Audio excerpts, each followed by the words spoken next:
صاحبي يا أهلا وسهلا. haddii alla idmo waxaan rabaa inaad tuso badhan yar oo aad iyo aad u cajiiba.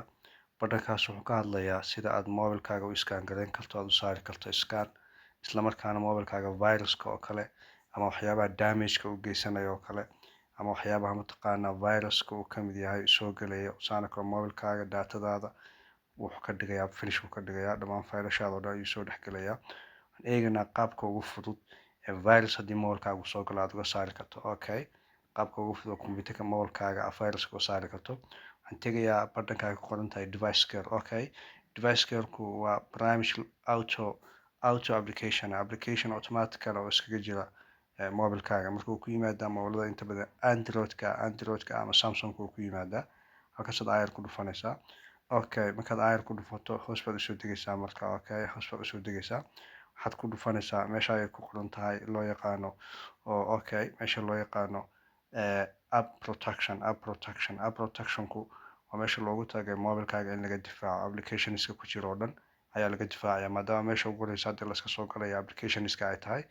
Okay, waxaan ku dhufanayaa halkaasaan ku dhufanayaa, halkaan markaan ku dhufto halkaan waxaan ku dhufanayaa meesha ku qoran tahay scan phone deetana moobilkaaga saasaa lagu scan gareynayaa.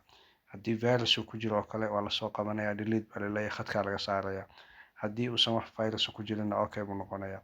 weli sidoo kale uu tig saarnaataa, tig waa inay saarnaataa, waxa loo yaqaano qaybtaas waa inay tig saarnaataa. hadday sax saarnaan weydo dhammaan moobilkaaga waxaa soo gelaya wixii virus ah. Okay, barnaamijkan waxaa loo yaqaanaa MCAV baa loo yaqaanaa, samsungka iska leh.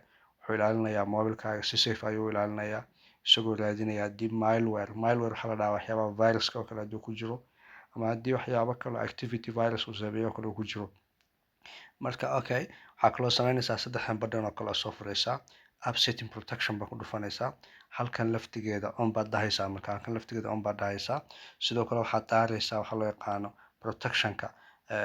Haddii uu sidoo kale additional defense aad u baahan tahay in moobilkaaga si gaara loo difaaco oo viruska iyo spywareka waxyaabaha laga hortago, auto scan baad ku sameynaysaa si isagu uu si automatically uga saaro haddii applicationada ay soo galaan virus uu soo galo, iyo haddii sidoo kale ay installing app aad soo dejisay sidoo kale uu virus ku jiro, waxyaabahaas oo kale. Marka wuxuu sameynayaa daily scan buu sameynayaa, kaasoo ran odhanaya goorta moobilkaaga uu daaranayaa ama charge garaysan yahay. sidoo kale moobilkaaga wuxuu hoos uga dhigayaa dhammaan khataraha ku imaan kara maalin kasta. Okay, saaxiibayaal badhanka practice gareeya. Haddii aad u baahan tihiin waxaad ka helaysaa, haddii device careka uusan halkan ku jirin waxaad ka helaysaa settingkagaad ka helaysaa. Okay, settingkagaad soo galaysaa, settingkaga markaad soo gasho meelahan hoosaad ka baaraysaa, so device careka meelahan hoosaad ka baaraysaa. waa kan yes device careku waa kan marka halkaan ku dhufanaysaa.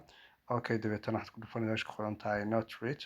Okay, marka halkaas scan gareynaysaa ilaa inta uu dhamaystirayana waad u deynaysaa. Okay, aniga kayga waan mariyay ilaa inta uu scan gareynayana waa u deynaysaa. aad iyo aad u mahadsantihiin saaxiibayaal, youtube-keena subscribe saara. Thank you.